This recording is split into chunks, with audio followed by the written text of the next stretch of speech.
Hello viewers, আশা করি আপনারা সকলেই ভালো আছেন।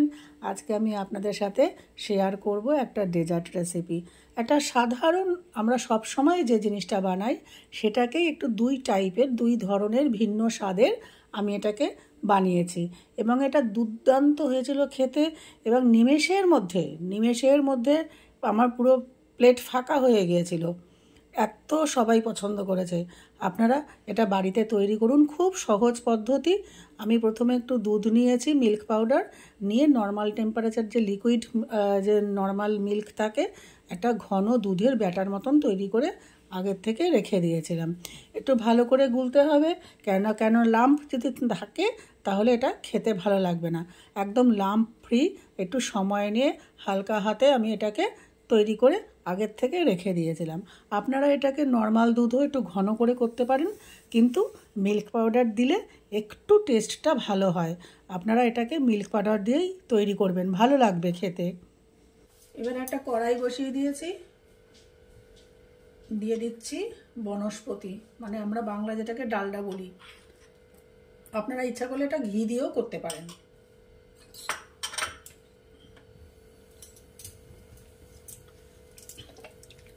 এটা একটা সুন্দর রেসিপি।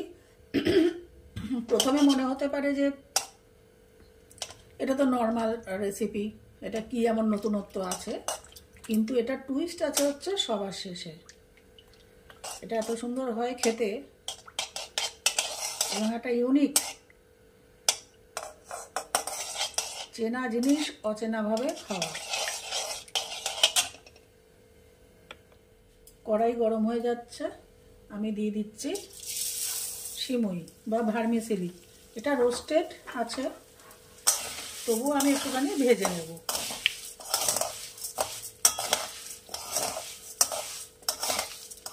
দু রকমেরই পাওয়া যায়, আপনারা যে কোনো একটা ইচ্ছা ব্যবহার করলেই হবে। রোস্টেড যেহেতু আছে সেহেতু আমার অত বেশি ভাজার দরকার নেই। যেগুলো আমি রোস্টেড ছাড়া পাওয়া যায় সেগুলো এরকম একটু লাল করে কড়া করে ভাজতে হবে, এই হচ্ছে তফাৎ।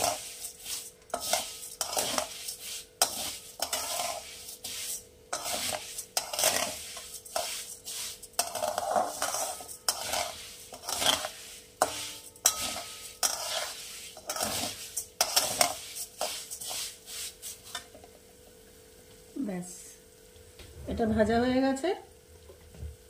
এবারে আমি এর মধ্যে দিয়ে দেবো 3-4 চামচ চিনি, প্লেন রেগুলার চিনি।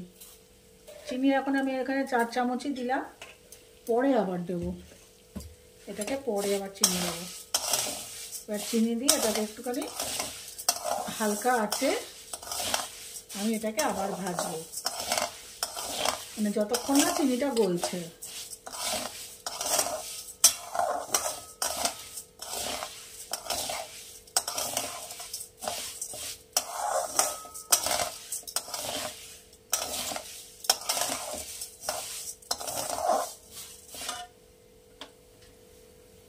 এবারে আঁচটা একটু বাড়িয়ে দিলাম।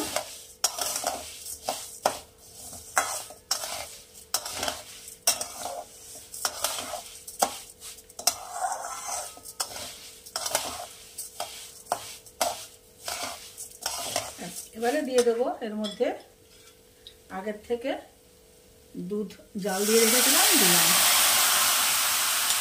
গ্যাসের আঁচ কমিয়ে দেবো। মিনিট খানেক এটাকে আমি হতে দেবো। এবারে আমি একটা বাটির মধ্যে আমি নর্মাল দুধ নিয়েছি, এর মধ্যে দিয়ে দেবো একটা মিক্স তৈরি করব। দিয়ে দেবো 2 চামচ ভ্যানিলা যে কাস্টার্ড পাউডার পাওয়া যায়, সেই কাস্টার্ড পাউডার দিয়ে এটাকে মিশিয়ে আগের থেকে রেখে দেবো। তারপরে আমি পরের প্রসেসিং শুরু করবো, যেন এখানে কোনো লাম্প না থাকে। একটু সময় ধরে এটাকে মিশাতে হবে, হালকা হাতে এরকম করে মিশালেই পুরোটা মিশে যাবে। এই যে পুরোটাকে আমি এরকম করে রেডি করে রেখে দেবো। মিনিট 2 আমি হালকা আছে এটাকে জাল দিয়ে নিয়েছি। এরপরে আমি এখন এর মধ্যে দিয়ে দেবো ওই যে মিল্ক পাউডারটা আমি গুলে রেখেছিলাম সেইটা।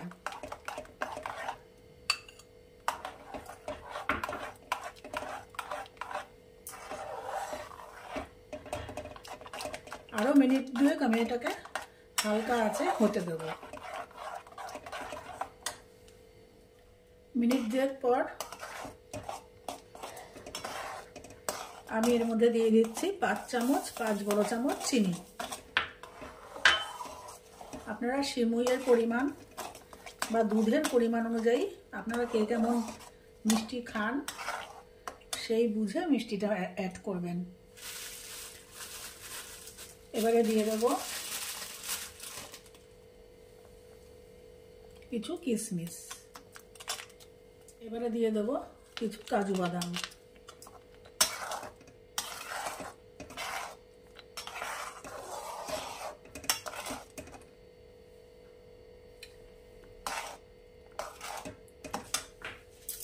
এটা কিন্তু পুরোটাই আমি হালকা আঁচে করছি,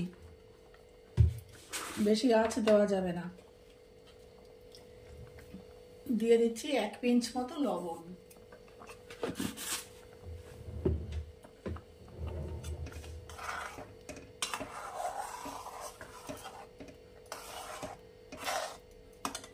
এইবারে দিয়ে দেবো এই যে কাস্টার্ড পাউডারটা আমি গুলিয়ে রেখেছিলাম, দিয়ে দেবো কাস্টার্ড পাউডারটা।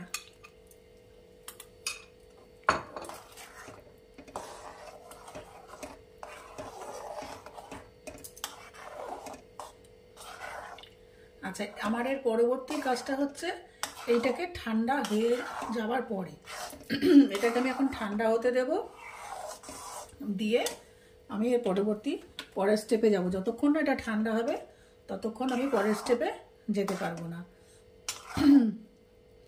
সরি, আসলে আমি দিনে 3 বার করে ইনহেলার নেই তো, সেই জন্য আমার গলাটা মাঝে মাঝে বসে আসে, চোট হয়ে যায়। ব্যাস, এবার এটাকে আমি ঠান্ডা হতে দেবো, তারপরে শুরু করব আমার পরের স্টেপ। এটা অনেকটাই ঠান্ডা হয়ে এসছে, আমি এটাকে একটু অন্য প্রসেসে করছি। এরপরে আমি এর মধ্যে মিশিয়ে দেবো উষ্ণ গরম দুধ, কেননা আমি এটা দুটো টাইপের বানাবো, সেই জন্য একসাথে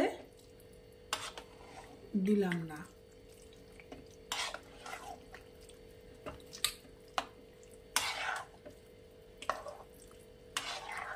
হালকাভাবে, গ্যাস কিন্তু বন্ধ,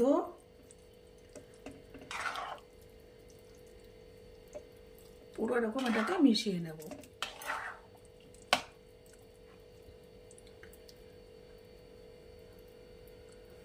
ব্যাস,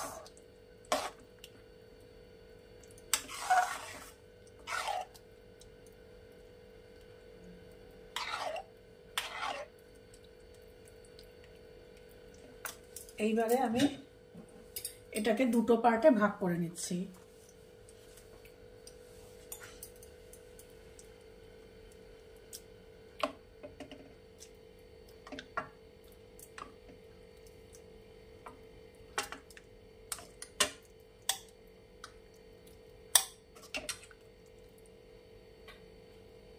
এই একটা পার্ট এই একটা বাটিতে আমি এটা পুরো ফ্রিজে রাখবো, 2-3 ঘন্টা এটাকে ফ্রিজে একদম ঠান্ডা করে নেব। এই পার্টটাকেও ঠান্ডা করব, কিন্তু এই পার্টটার আরেকটা প্রসেস বাকি আছে, সেই জন্য এই পার্টটা আমি পরে ঠান্ডা করতে দেব। আগে এটা দেখে নেই, এই পার্টটা যে আমি তুলে রাখলাম এটারও আরেকটা প্রসেস বাকি আছে, কিন্তু সেই প্রসেসটা ঠান্ডা করার পর তৈরি হবে, আর এটা আমার এখনই তৈরি হবে, সেই জন্য এটাকে আমি ফ্রিজে রেখে দিয়ে বাদ বাকি আমি এই প্রসেসটা শুরু করছি। এবারে আমি একটা প্যান নিয়েছি, নিয়ে দিয়ে দিচ্ছি কিছুটা চিনি। গ্যাসের ফ্লেমটা হাই করে দেবো। আমি একটা ক্যারামেল তৈরি করব। প্রথমে চিনিটা গলতে শুরু করুক, তারপরে নাড়া দেবো। এই যে চিনিটা গলতে শুরু করেছে, এবারে আমি আস্তে আস্তে নাড়া দেবো।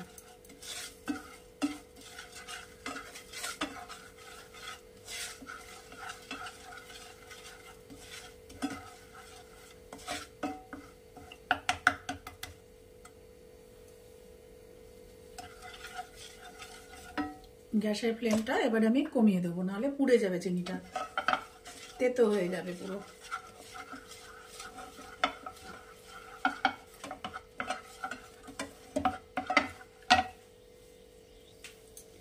এইবারে আমি এর মধ্যে দিয়ে দেব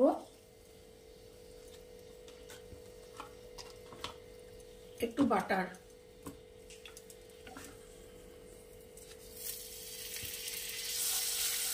গ্যাসের ফ্লেমটা আমি বন্ধ করে দিচ্ছি, তাহলে চিনিটা পুড়ে যাবে, যা হবে এই গরমে গরমেই হয়ে যাবে।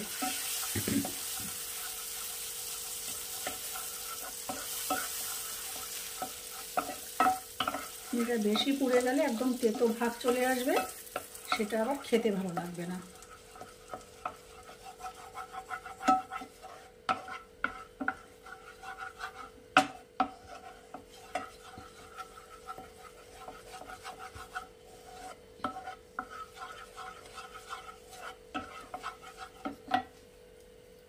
এবারে আমি এর মধ্যে দিয়ে দেবো একটু বাটারস্কচ ফ্লেভার। এটা কিন্তু এসেন্স নয়, আপনারা সবসময় ভালো কোম্পানির জিনিসটা ব্যবহার করবেন। এখন অনেক রকম কোম্পানি বেরিয়ে গেছে। আচ্ছা, আমার ক্যারামেলটা তৈরি হয়ে গেছে। আপনারা ফ্লেভার ছাড়াও এটা কিন্তু খেতে খুব ভালো লাগে। ফ্লেভার যেটা পুরোটাই অপশনাল, দিতেই হবে এমন কোনো ব্যাপার নেই। আমার কাছে ছিল তাই দিলাম। এবারে এই ক্যারামেলটার মধ্যে আমি দিয়ে দিচ্ছি এই সিমাইটা, কাস্টার্ড সিমাইটা।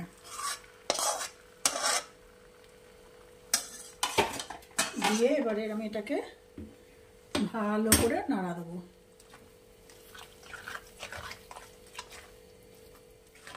এখন আমাদের তৈরি ক্যারামেল কাস্টার্ড সেমাই বা বাটারস্কচ সেমাই। পুরো প্রসেসিং তৈরি। এবার এটাকে আমি ঠান্ডা করতে দেবো, বাটিতে তুলে নিয়ে ঠান্ডা করতে দেবো।